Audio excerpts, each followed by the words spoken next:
My son said, "I don't want your last name anymore. My new dad says you're a loser and I should take a real man's name." My wife smiled.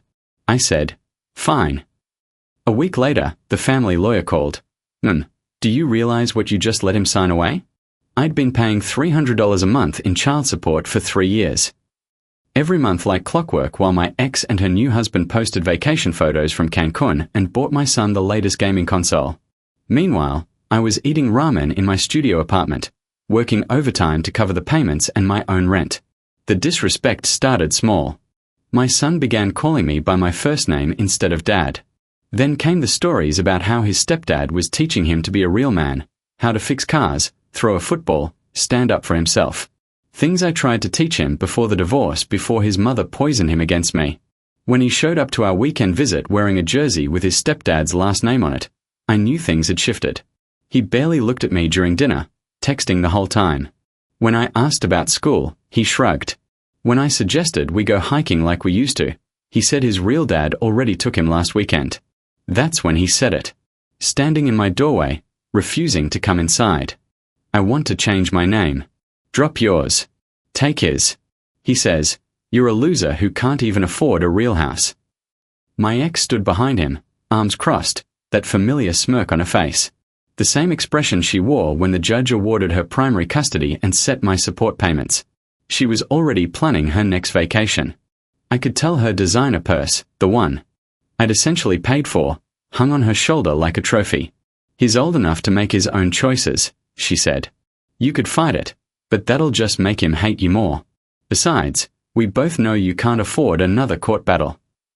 I looked at my son, 13 years old, already taller than his mother, wearing shoes that cost more than my weekly grocery budget. Shoes I'd paid for technically through that monthly check. "Fine," I said. "If that's what you want." I called my lawyer the next morning. "You're sure about this?" he asked. "Once you sign, there's no going back. This terminates everything." "I'm sure. Draw up the papers, the name change, the adoption paperwork, all of it." I signed everything without reading the fine print. My ex was thrilled, texting me about how mature I was being, how this was best for everyone, how her husband was already planning to take my son fishing that weekend to celebrate becoming a real family. 7 days later, my phone rang. I was at my second job stocking shelves at a warehouse when my ex's lawyer called her. I found out about it later, but I'll never forget the moment she called me, voice shaking with panic. "What did you do?" "I gave you exactly what you wanted," I said calmly. "The paperwork's all filed. Adoption finalized. The child support terminates upon legal adoption by the stepparent. It's standard law. Your lawyer should have caught that before pushing this through." Silence. "Your husband wanted to be his real dad." I continued. "Now he is. Congratulations. That's $3,200 a month. He'll be responsible for now. Plus the college fund I was contributing to. The insurance, medical expenses, all of it. Every single obligation transfers to the adoptive parent." "You can't?" "I already did. Judge signed off this morning. It's done." I heard shouting in the background. Her husband's voice getting louder, angrier. "We can't afford. Should have thought about that before teaching my son I was worthless. Or should I say your husband's son now?" Legally speaking, the call ended. I went back to stocking shelves, but I wasn't working that job anymore out of necessity. That night, my phone exploded with messages. My son suddenly remembering my name, begging me to undo it. My ex alternating between threats and pleading. Her lawyer trying to find loopholes that didn't exist. But the beautiful thing about the law, once an adoption is finalized, biological parents have no legal obligation. None. I blocked my ex's number. My son's too. If he wanted to talk, he could do it in person with respect.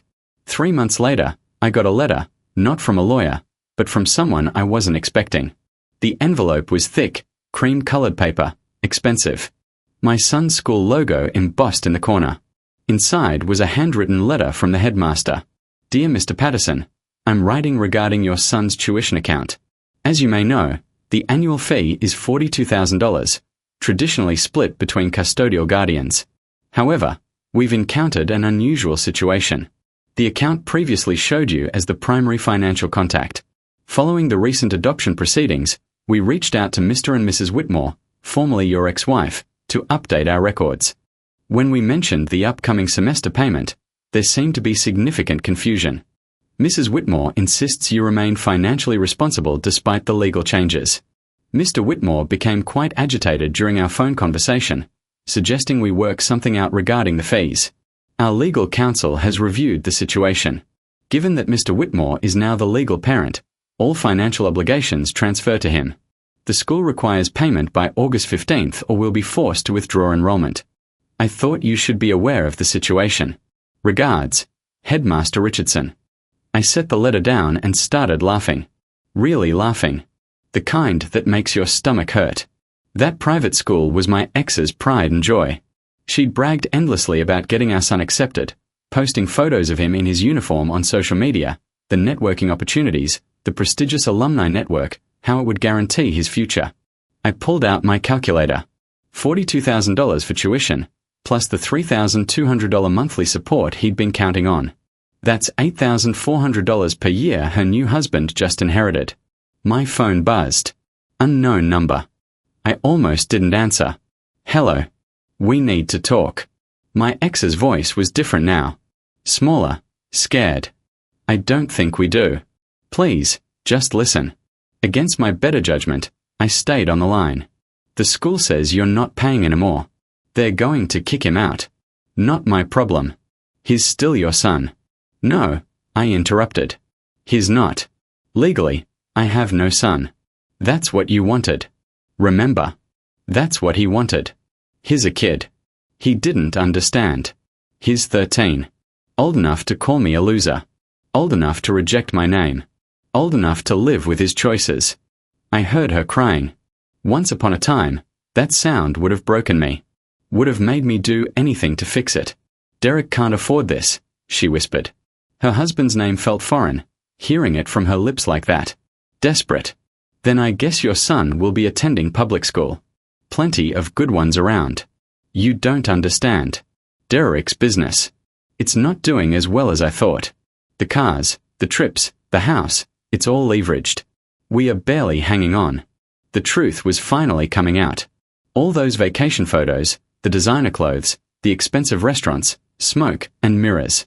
A carefully curated Instagram life built on credit cards and loans. Sounds like you married a loser, I said quietly.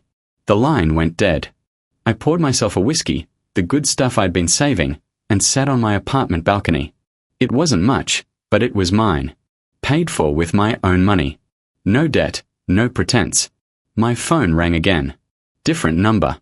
I let it go to voicemail. Dad. My son's voice cracked. It's me. Can we talk?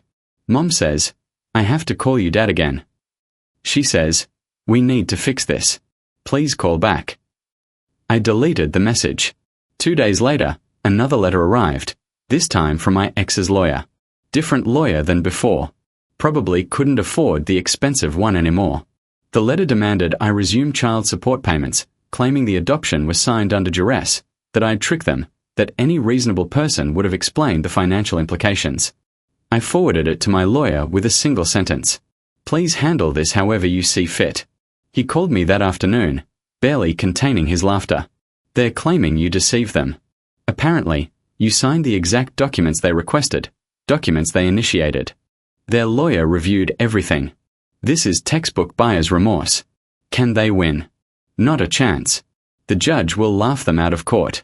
But here's the interesting part. If they pursue this, they'll need to pay court costs.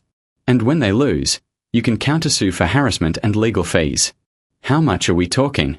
Probably another $15,000 to $20,000 they'll owe you. I thought about it for maybe 3 seconds. Tell them to bring it on. He laughed. I was hoping you'd say that. The court date was set for 6 weeks out. In that time, the letters kept coming from my ex, from her husband, from my son. Each one more desperate than the last. My son's letters were the hardest to read.